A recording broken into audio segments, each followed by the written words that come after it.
बिस्मिल्लाहिर्रहमानिर्रहीम। अस्सलाम वालेकुम नाज़रीन। प्रोग्राम क्लिनिक ऑनलाइन के साथ आपका मेज़बान डॉक्टर शहजाद ज़ुमाम हाज़िर खिदमत है एक नए प्रोग्राम, नए मौजू और एक नए मेहमान के साथ। नाज़रीन, इस दुनिया में हम मौजू की बात करते हैं, हम मेरिकल्स की बात कर रहे होते हैं, लेकिन ये तमाम मौज़ूआत जो हैं हम चाहते हैं कोई मतलब अनहोनी चीज़ हमें नज़र आए, लेकिन अगर आप अपने जिस्म के अंदर ही देखें ना तो बहुत सारे मौज़ूआत होते हैं। फॉर एग्ज़ाम्पल एक दिल है, छोटी सी चीज़ है, बहुत छोटी सी, लेकिन 1 मिनट में 72 दफ़ा धड़क रहा है, पंप कर रहा है। ठीक है, बंद होता है फिर खुलता है, बंद होता है फिर खुलता है। अब सोचें कि उसके ना कोई आपको बताया, जैसे कि इलेक्ट्रिक सप्लाई भी हमें सामने नज़र नहीं आ रही होती। हमारे घर में यूपीएस होता है तो उसमें बैटरीज होती हैं, जनरेटर होता है उसमें फ्यूल डालते हैं, इलेक्ट्रिसिटी आती है तो बाकायदा वायरिंग हुई होती है। लेकिन ये आप सोचें 72 दफ़ा 1 मिनट में धड़क रहा है तो एक दिन में कितनी दफ़ा 24 घंटे में धड़कता होगा। और ये जो धड़कता है तो इसका काम ये होता है कि ये पूरे जिस्म में खून को जो है वो गर्दिश में रखता है, खून की सप्लाई होती है। लेकिन जब हम बात करते हैं दिल की बीमारियों की, जिसमें हमने अंजाना के ऊपर बात की, हमने मायोकार्डियल इन्फाक्शन या हार्ट अटैक की बात में, जिसमें अचानक सिम्टम आते हैं और अचानक कुछ ना कुछ हो जाता है और खून की जो सप्लाई होती है दिल की वो उसमें ब्लॉकेज आ जाती है। लेकिन आज हम बात करेंगे हार्ट फेलियर की, कंजस्टिव कार्डिक फेलियर जिसको हम मेडिकल टर्म यूज़ करते हैं। और इसमें होता है कि अचानक दिल नहीं रुक जाता या सडन कार्डिक डेथ नहीं हो रही होती, लेकिन आहिस्ता आहिस्ता दिल के जो पट्टे हैं, दिल के जो मसल्स हैं वो वीक होते जाते हैं और जितना उनको ब्लड पंप करना चाहिए तो वो पंप नहीं कर पा रहे होते, जिसकी वजह से खून जो है वो पेरिफ्रीज में जमा हो रहा होता है, सूजन हो रही होती है, फेफड़ों में जमा हो जाता है। अब सवाल ये पैदा होता है कि वो क्या महरिकात होते हैं, वो क्या वजूहत होती हैं जो कि एक नॉर्मल इंसान के दिल को जो है कार्डिक फेलियर की तरफ लेके जा रही होती हैं। और दिल के अंदर क्योंकि 4 खाने होते हैं, 4 चैम्बर होते हैं और उसमें ये होता है कि कार्डिक फेलियर ज़रूरी नहीं कि पूरे दिल का ही हो जाए, वो आधे दिल का भी हो सकता है, एक हिस्से का हो सकता है, दूसरे का भी हिस्से का हो सकता है।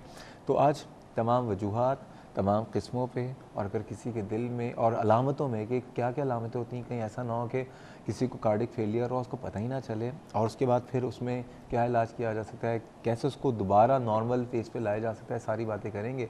लेकिन जैसा कि आपको बताएं कि लाइव प्रोग्राम है, बराह रास्त प्रोग्राम है, आप भी शामिल हो सकते हैं अपने सवालात, अपने शुबात के साथ।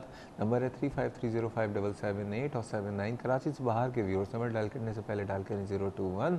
और एक दरख्वास्त हमेशा की तरह करूँगा कि जब भी कॉल करें एक तो टीवी का वॉल्यूम बंद कर दीजिएगा ताकि हमें अब आपकी आवाज़ और दुनिया में लोगों को आपकी आवाज़ बड़ी क्लियर आए।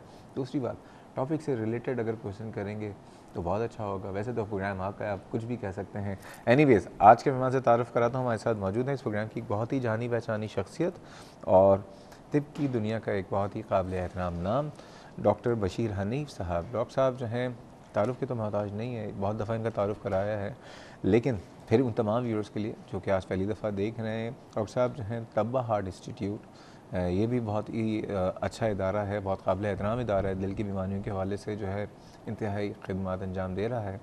वहाँ के चीफ़ ऑफ कार्डियोलॉजी और मेडिकल डायरेक्टर हैं और बहुत ज़्यादा इनकी खिदमत हैं और सबसे ज़्यादा समझ लीजिए बिज़नेस कार्डियोलॉजिस्ट हैं। अस्सलाम वालेकुम डॉक्टर साहब। डॉक्टर साहब, सुना बड़े लंबे लंबे अपॉइंटमेंट लेने पड़ते हैं आपके अब हैं? दिल का मर्ज़ ही इतना ज़्यादा बढ़ता जा रहा है कि समझ से बाहर है कि इतनी यंग एज में और इतने लोगों को हो गया। और हमारे यहाँ पे आप बदकिस्मती से जो दिल का मर्ज़ है बहुत ही यंग एज में हो जाता है और इसी वजह से जो है वो यंग से क्या मतलब है यंग आपका? से मतलब लिटरली अभी लास्ट नाइट हमारे यहाँ जो पेशेंट हार्ट अटैक के साथ आया वो 20 आई थिंक 23 या 22 ईयर ओल्ड था। 23-22।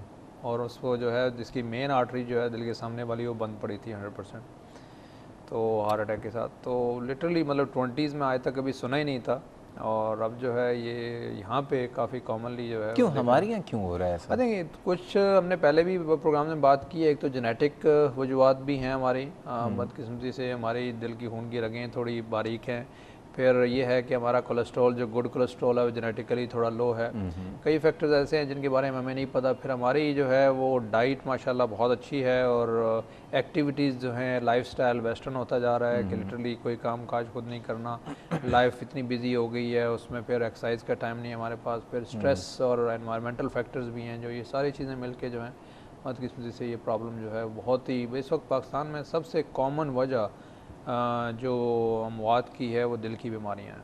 डॉक्टर साहब, आज के टॉपिक पे आते हैं, कंजेस्टिव कार्डिक फेलियर और आम लोगों के लिए हार्ट फेलियर जो है, ये क्या होता है ज़रा? देखिए, मैं थोड़ा सा उस पर जाने से पहले जैसे कि आपने सही फरमाया कि जो दिल है लिटरली एक मुआजिज़ा है, जो दिल का काम करना, और जिस तरह से दिल बेसिकली 24 घंटे पूरे जिस्म को जो है वो हरकत में रखता है, उसकी मैं ब्रीफली दिल के ओवरऑल स्ट्रक्चर के बारे में ब्रीफली बात करना चाहूँगा। फिर वो फिर बाद में हमारे लिए समझना आसान होगा कि हार्ट फेलियर क्या है और उसकी क्या वजूहत होती हैं।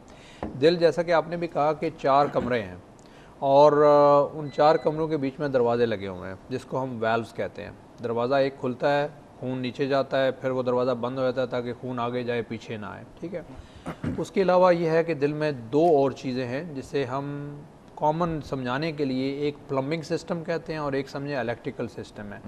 प्लम्बिंग सिस्टम के ज़रिए दिल की खून की नालियाँ जो दिल को खून देती हैं, और इलेक्ट्रिकल सिस्टम के लिए जो आपने कहा कि 72 दफ़ा 1 मिनट में धड़कता है, लिटरली अल्लाह ताला ने दिल में एक जनरेटर बनाया हुआ है जहाँ पे इलेक्ट्रिकल एक्टिविटी जनरेट होती है और बगैर किसी फ्यूल के हर वक्त जनरेट होती रहती है, और फिर उसके बाद वायरिंग है जो कि वो इलेक्ट्रिकल एक्टिविटी को पूरे दिल में ले जाता है, और लोड शेडिंग भी नहीं होती। लोड शेडिंग भी नहीं होती है। तो वो बेसिकली नॉर्मल जो है 60 to 100 टाइम्स ए मिनट जो है वो बीट करता रहता है, और पूरे जिस्म से बगैर ऑक्सीजन वाला ब्लड वापस हार्ट में आता है। ये ब्लड जो है फिर फेफड़ों में जाता है और फेफड़ों से ऑक्सीजन लेके दोबारा हार्ट में आता है, और वहाँ से फिर ऑक्सीजन वाला ब्लड पूरे जिस्म को जो है वो दे देता है, ठीक है। अच्छा, जिस्म के हर हिस्से को काम करने के लिए ऑक्सीजन भी चाहिए और खून भी चाहिए।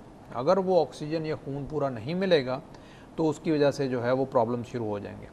हार्ट फेलियर हम जब कहते हैं तो हार्ट फेलियर का मकसद ये होता है कि हमारा हार्ट या दिल जो है इस काबिल नहीं होता कि वो जो ऑक्सीजन वाला ब्लड है वो पूरे जिस्म को जो है वो सप्लाई कर सके, और उसके लिए जो है वो कई वजूहत होती हैं।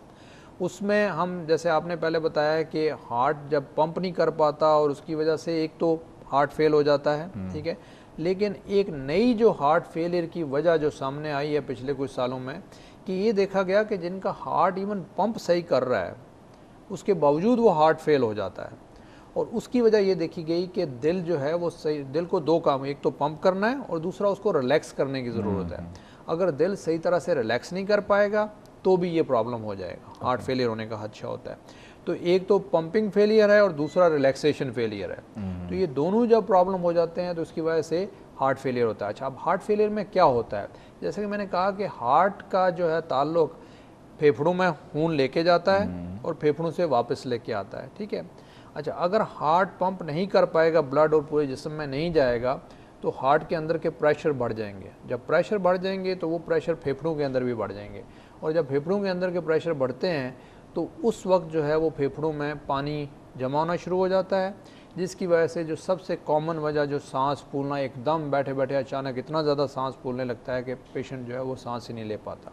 तो उसकी वजह से बेसिकली जब हम अक्सर ये कंजस्टिव हार्ट फेलियर जो मेडिकल टर्म यूज़ करते हैं वो यही है कि फेफड़ों के अंदर कंजशन हो जाती है, पानी जमा हो जाता है, और उसकी वजह से जो है बेसिकली सांस लेना मुश्किल हो जाता है और हम कहते हैं हार्ट फेलियर हुआ है। डॉक्टर साहब, इसकी वजूहत जानने से पहले हमारे साथ मौजूद हैं बहुत देर से कॉल पे कलीम साहब, उनको भी शामिल गुफ्तगू करते हैं। इजाज़त है आपकी? जी बिल्कुल, प्लीज़। अस्सलाम वालेकुम कलीम साहब। वालेकुम डॉक्टर शहजाद साहब, खैरियत से? सर अल्हम्दुलिल्लाह खैरियत से हैं। सर, आपका बड़ा अच्छा टॉपिक चल रहा है, बहुत शुक्रिया आपका, ये प्रोग्राम कर रहे हैं आप, बहुत मेहरबानी। सर सवाल डॉक्टर से ये करना था, जैसे हार्ट फेलियर के हवाले से ये है ये कि एक तो ये हमारी ये भी आपने कहा 72 टाइम्स 1 मिनट में हार्ट की बीट होती है, पर से भी वही। तो जो इवन जो लोग ब्लड प्रेशर के शिकार हैं और रास्ते में हैं या कहीं घर से बाहर हैं या क्लिनिक डॉक्टर के पास नहीं है, तो आया वो ब्लड प्रेशर अपनी पल्स रेट से कुछ अंदाजा लगा सकते हैं कि उनका कितना है, हाई है या कितना हाई है तो लो है, या जो भी है, मतलब पल्स रेट से ब्लड प्रेशर का अंदाजा लगाया जा सकता है? सवाल आपका बहुत अच्छा है, ये एक बहुत बड़ा कॉमन सवाल है। और कुछ पूछना चाहिए? बहुत शुक्रिया, बहुत शुक्रिया। ये बड़ा एक लोगों का आम सा सवाल है कि क्या नफ्स या पल्स चेक करने से ब्लड प्रेशर का पता चल सकता है? नहीं, देखिए, मतलब थोड़ा बहुत अगर नब्ज़ किसी की कमज़ोर है, बहुत ज़्यादा लो ब्लड प्रेशर अगर किसी का है तो उसमें नब्ज़ कमज़ोर हो सकती है, लेकिन नब्ज़ कमज़ोर होने की और भी बहुत सी वजूहत होती हैं। तो आम तौर पे नब्ज से ब्लड प्रेशर का अंदाज़ा आप नहीं लगा सकते। हाई ब्लड प्रेशर का तो डेफिनेटली नहीं लगा सकते। अगर किसी का ब्लड प्रेशर बहुत ही लो है तो नब्ज वो कमज़ोर हो सकती है, लेकिन वो उस सूरत में आप कह सकते हैं कि अगर आपको पता हो कि पहले जो है नब्ज़ इनकी सही थी, और क्योंकि अगर किसी की खून की नाली ब्लॉक है, मिसाल के तौर पर हाथ में जाने वाली जो है, तो उसकी वजह से भी नब्ज़ कमज़ोर हो सकती है। या अगर कोई भाग दौड़ के आ रहा है ना, तो जो आपकी जो पल्स है या नब्ज़ है वो तेज़ चलेगी, उसकी रफ्तार तेज़ है, लेकिन ब्लड प्रेशर का रफ्तार से तो बिल्कुल आप अंदाज़ा नहीं लगा सकते ब्लड प्रेशर का। डेफिनेटली मज़ीद बात करते हैं कार्डिक फेलियर पे। नाज़रीन, बात हो रही है आज heart failure, cardiac failure, congestive cardiac failure. जैसे कि आपने सुना कि कंजेशन हो जाता है फेफड़ों में भी, जिसम में भी जो है आपकी सूजन हो सकती है। सारी बातें करेंगे, आगे देखेंगे इसकी क्या क्या वजूहत होती हैं, लेकिन जा रहे हैं छोटे से ब्रेक पे, हमारे साथ रहिएगा।